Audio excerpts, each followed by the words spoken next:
Hello friend, welcome to my channel Ratna kitchen food cooking. কেমন আছো তোমরা? আশা করি ভালো আছো, আমিও ভালো আছি। আজকে আমি চলে এসেছি তোমাদের কাছে বিহারি স্টাইল ফিশ কারি নিয়ে। চলো তাহলে রেসিপিটা শুরু করি। এখানে আমি মাছ নিয়ে নিয়েছি, 5 পিস মাছ নিয়েছি। মাছে হলুদ দিয়ে দিলাম প্রথমে, তারপরে লাল মরিচ পাউডার দিয়ে দিব, আর পরিমাণ মতন লবণ দিয়ে দিব, আর দিব আদা আর রসুন বাটা দিয়ে ভালো করে মাছগুলোকে ম্যারিনেট করে নেব। যারা যারা আমার ভিডিওটা দেখছো প্লিজ লাইক করে দাও।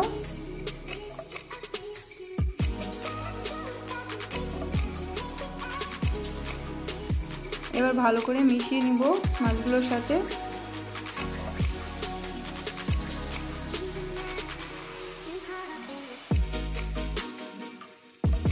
এবার রেখে দিব 15 মিনিট মাছগুলোকে।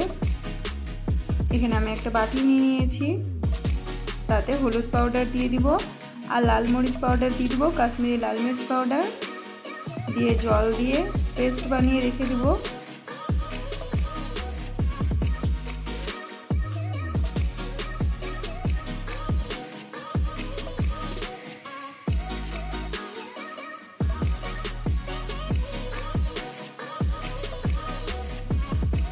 আর এখানে আমি কিছু মশলা নিয়ে নিয়েছি, রসুন নিয়ে নিয়েছি, গোলমরিচ, সরষা, তারপরে জিরে, 2টো শুকনো মরিচ, 2টো কাঁচামরিচ, একটু আদা আর হচ্ছে ধনিয়া।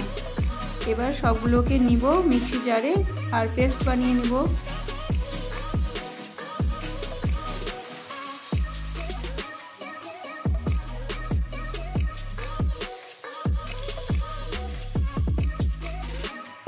লবণ দিয়ে দিব, লবণ দিলে সরষাটা তিতো হয় না। আর একটু তেল দিয়ে দিব, পরিমাণ মতন জল দিয়ে পেস্ট বানিয়ে নিব।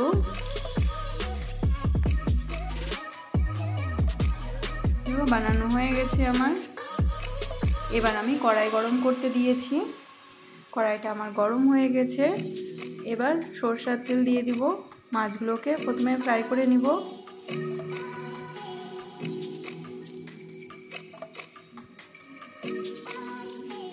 খুবই ভালো করে কড়াইটা আর তেলটা দুটোই গরম করতে হবে। ধোঁয়া উঠতে লেগেছে দেখো। এবার মাছগুলোকে দিয়ে দিব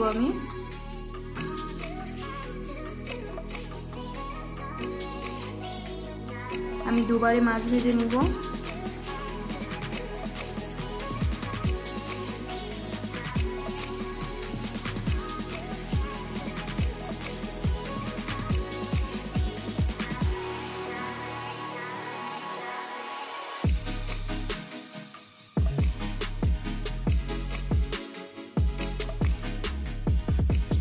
দেখো মাছগুলো ভাজা হয়ে গেছে, এটাকে তুলে রেখে দেবো মাছ দুটোকে। তারপরে নেক্সট যে 3 পিস আছে সেটাকে ভেজে নেব।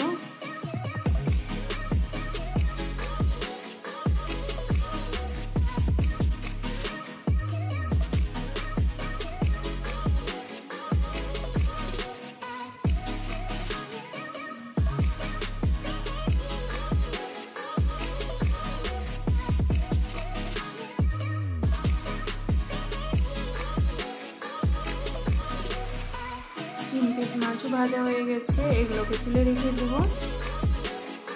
এবার মশলাটাকে তৈরি করে নিব।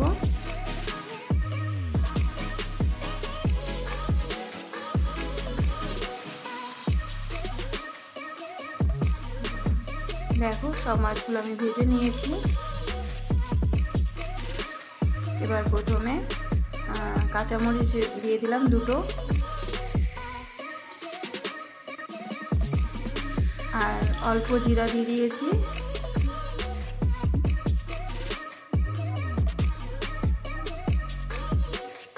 এবার যে হলুদ আর কাশ্মীরি লাল মির্চ পাউডারটা পেস্ট বানিয়ে রেখেছিলাম জল দিয়ে ভিজিয়ে, সেটাকে দিয়ে দেব প্রথমে। তেলের উপরে দিলে কালারটা খুবই সুন্দর আসবে।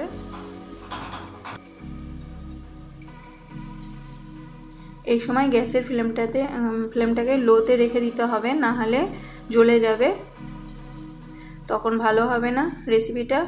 এবার যে পেস্ট বানিয়ে রেখেছিলাম সেটাকে দিয়ে দিলাম,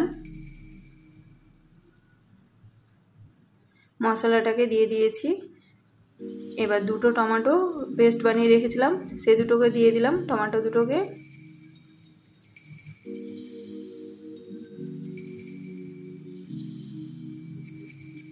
পরিমাণ মতন লবণ দিয়ে দিব।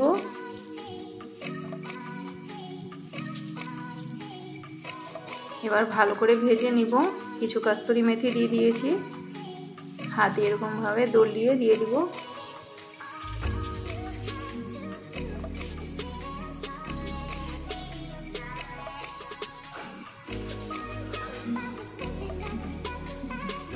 কিছু ধনিয়া পাতা দিয়ে দিব।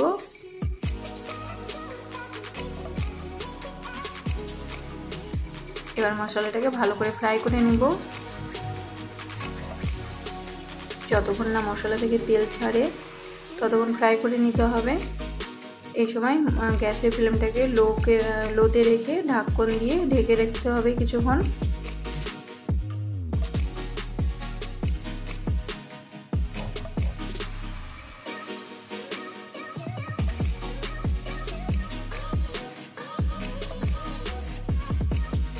ক্যামেরাটা একটু হিলিয়ে গিয়েছিল।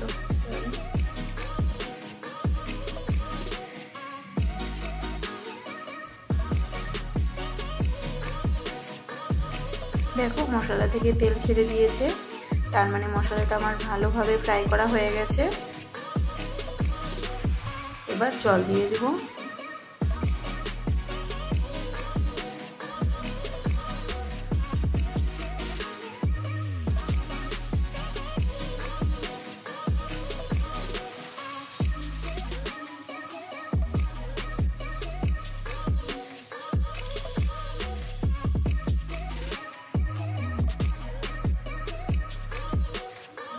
এবার মাছগুলোকে দিয়ে দিব। ঝোলটা ফুটে গেছে।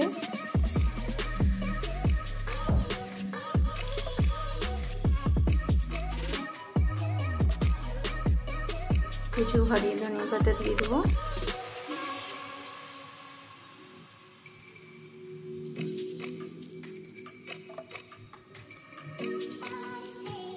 এবার ঢেকে রেখে দেব। দুটো কাঁচামরিচ দিয়ে দিয়েছি মধ্যে চিরা দিয়ে।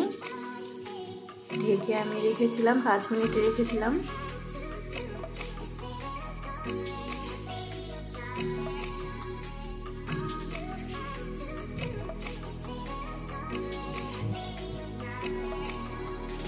আমি একটু ঝোল ঝোল করেছি, তোমরা চাইলে একটু গাঢ় করতে পারো। অবশ্য এটা ঠান্ডা হয়ে যাওয়ার পরে গাঢ় হয়ে গেছিল, অনেকটাই ঘন হয়ে গেছিল।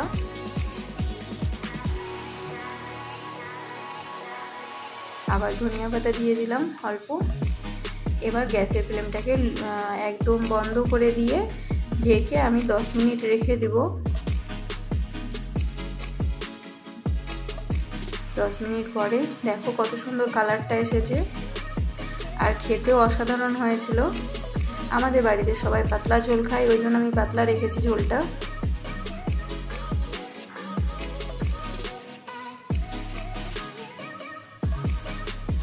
আজকের রেসিপি তোমাদের কেমন লাগলো? আশা করি ভালো লাগবে। বিহারি স্টাইল ফিশ কারি, এটা ভাতের সাথে খেতে অসাধারণ লাগছিল।